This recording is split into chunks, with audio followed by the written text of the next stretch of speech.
प्यारे बच्चों, अस्सलाम वालेकुम। क्लास 9th पॉलिटिकल साइंस में हमारा आज का टॉपिक है chapter first, that is democracy in the contemporary world, या मॉडर्न वर्ल्ड की जो डेमोक्रेसी है वो क्या है। सबसे पहले आपको पता ही होगा, democracy is government for the people, of the people and by the people. ये तो आपने सुना ही होगा या पढ़ा ही होगा।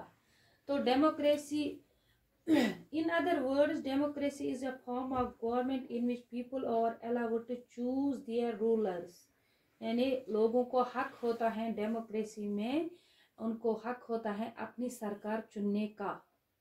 तो टू टेल्स ऑफ डेमोक्रेसी में हम पढ़ेंगे सबसे पहले सल्वाडोर अलेंडे। कौन थे ये? वॉज द प्रेसिडेंट ऑफ चाइल। जब चाइल में 1970 में प्रेसिडेंशियल इलेक्शंस हुए, उस वक्त ये उसने जीत हासिल कर ली थी सल्वाडोर अलेंडे ने, तो बन गए थे प्रेसिडेंट चाइल के। चाइल कहाँ पे है? साउथ, छोटी सी एक कंट्री है Chile, located along western coast of South America. South America या लैटिन अमेरिका के वेस्टर्न कोस्ट पर वाक़ा है ये चाइल। तो क्या किया था उसने? सल्वाडोर अलेंडे जब प्रेसिडेंट बन गए, he gave the speech on the morning of 11 September 1973 when his government was overthrown by the military. जब तो 3 साल के ही बाद उस पर अटैक कर दिया गया, उसकी गवर्नमेंट को खतरा लाहक हो गया मिलिट्री से। तो स्पीच उसने बनाई, एक तकरीर उसने बनाई। Allende was the founder leader of the socialist party of चाइल। सोशलिस्ट पार्टी जो थी चाइल में, उसका लीडर था या उसकी बुनियाद जो एलेंडे ने डाली थी, फाउंडर था उस पार्टी का। He led the Popular Unity Coalition to victory in the presidential election in 1970। जैसा कि आपको मैंने बताया, 1970 में उसने जीत हासिल कर ली थी। पॉपुलर यूनिटी कोalition गवर्नमेंट थी उस वक्त। कोalition government formed by 2 or more political parties working together। उस गवर्नमेंट में होती हैं 2 या 2 से ज्यादा पार्टीज जो एक साथ काम करती हैं। तो क्या हुआ? After being elected the president, जब एलेंडे प्रेसिडेंट बन गए तो उसने क्या किया? Taken several policy decisions to help the poor and the workers. तो जो उसने फैसले लिए जब ये प्रेसिडेंट बन गए, सदर बन गए, क्या फैसले उसने लिए? टू हेल्प द पुअर, यानी गरीबों की मदद करना चाहते थे, और जो मजदूर लोग थे उनकी मदद करना चाहते थे ये एलेंडे। दीज इंक्लूडेड रिफॉर्म क्या? चेंज सिस्टम में, चेंज लाना चाहते थे सिस्टम में, और of the educational system, free milk for children, free education for children, and land for landless farmers. यानी क्या चाहते थे? मुफ्त दूध देना चाहते थे बच्चों को, मुफ्त तालीम देना चाहते थे, और ज़मीन देना चाहते थे उन किसानों को, उन मजदूरों को जिनके पास ये ज़मीनें नहीं होती थी।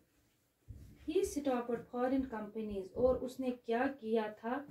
फॉरेन कंपनीज को उसने उन पर पाबंदी आयद कर दी थी। To taking away natural resources like copper from the country, यानी जो नेचुरल रिसोर्स चाइल में पैदावार कॉपर की होती थी, उन पर बैन लगा दी एलेंडे ने। जो फॉरेन कंपनीज आती थे, जो फॉरेन मुल्कों से आती थी वो कंपनीज, और वहां पर नेचुरल रिसोर्स का कारोबार करते थे उस कॉपर का।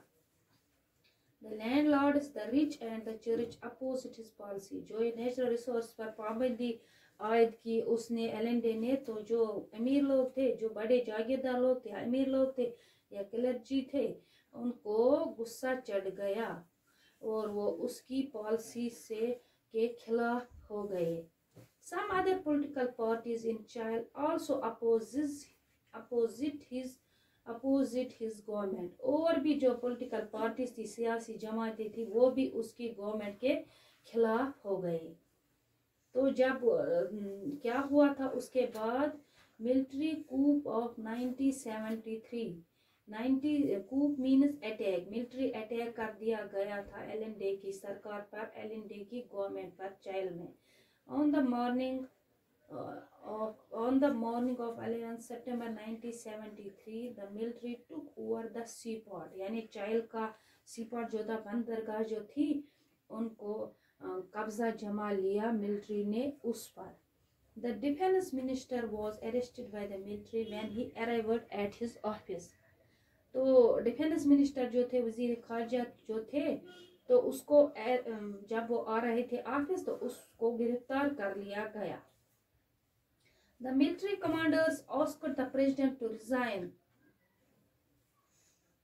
क्या कहा प्रेसिडेंट से, एलन डे से, उन मिलिट्री कमांडर्स ने, जब आप रिजाइन दे दो, आप इस्तीफा दे दो। Allende refuse to resign और लीव द कंट्री। तो उसने ठुकरा दी, उनकी तजवीज़ को ठुकरा दी और ना उसने ना रिजाइन देने का वादा किया और ना कंट्री छोड़ने का।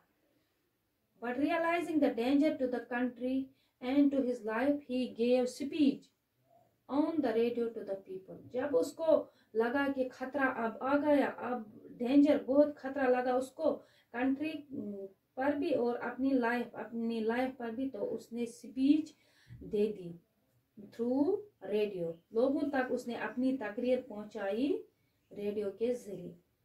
Then the military surrounded the president's house and started bombing it। तो उसने उसके जो ये हाउस था, प्रेसिडेंट्स हाउस, उनको मिलिट्री वालों ने घेर लिया उस हाउस को और उस पर बॉम्बिंग शुरू कर दी। President Allende died in the military attack. तो ये वहां पर ये मर गए, उसको मार दिया गया प्रेसिडेंट एलन डे को उस अटैक में। This was the sacrifice he was talking about in his last speech। कौन सा स्पीच था या कौन सी कुर्बानी के बारे में ये लोगों को बताना चाहते थे through radio. Workers of my homeland, I have faith in child and its future. अपने जो होमलैंड के जो मजदूर थे, मुझे भरोसा है चाइल्ड पर और उसके मुस्तकबिल पर।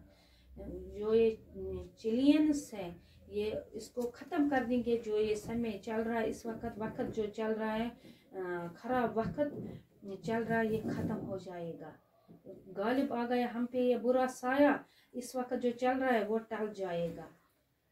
और यू मस्ट नेवर फॉरगेट, क्या कहता है उन लोगों से, अपने वर्कर्स से, आप ये कभी भी मत भूलना। एंड उनको दुआएं देते हैं कि live long child, live long people, live long workers.